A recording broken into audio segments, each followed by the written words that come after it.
It is a natural history museum, and natural history is about understanding how the nature of nature works. I'm Tom Kundig. I was the principal designer on the Burke Natural History Museum. The Burke Museum is the oldest museum in Washington. It was started in 1883. We now have 16 million objects and specimens and pieces that are from biology to fossils and our culture, especially objects of Northwest Coast native art and archaeology. Julie Stein had an agenda for the museum that I just thought was, on all levels, spot on. I definitely wanted it to be visible by the public and open to the community. We wanted to take it from the corner where it was hidden behind bushes and move it as close to the community angle. If, in fact, a new building were to emerge out of the Burke, if you were able to sort of open up that whole quadrant in a landlocked university like the University of Washington, you would now have a new quad. The true goal of this building was to provide people access to what they couldn't see in the old building.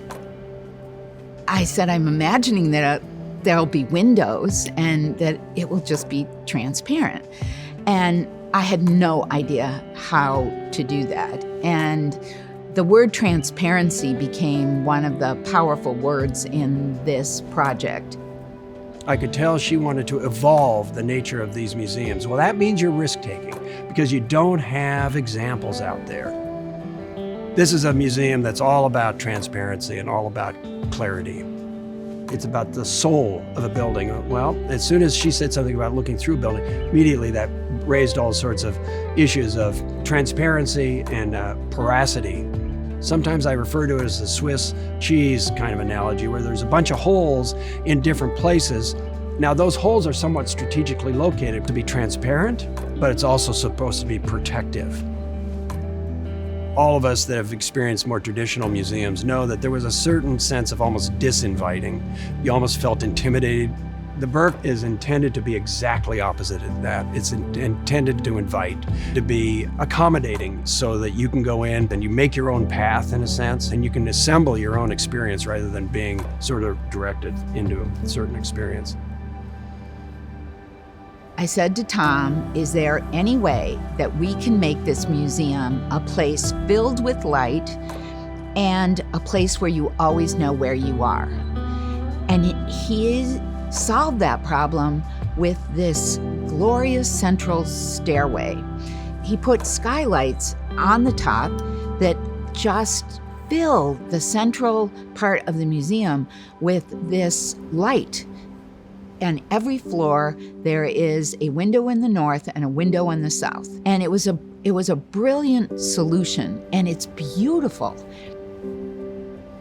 The spine is the main sort of circulation, and you can see everything as you go up and everything as you go down. So you're never lost, you're never confused.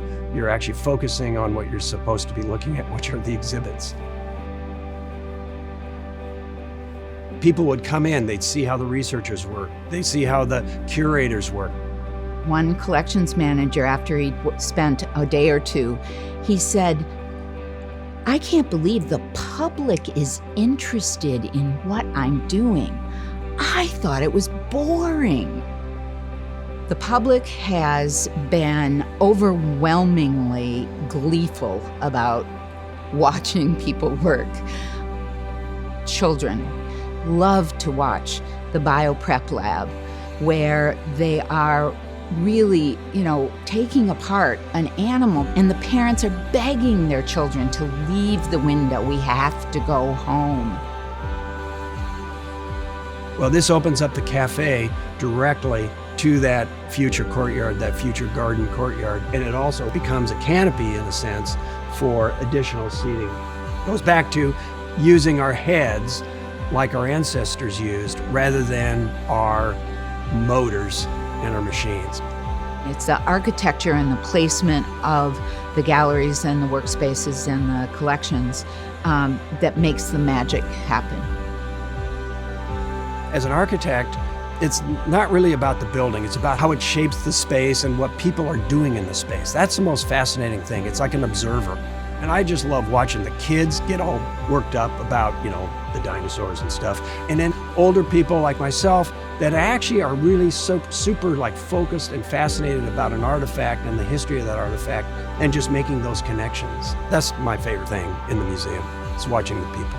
If this museum works, it works as a public place of excitement and curiosity. And I hope that just continues in the future at the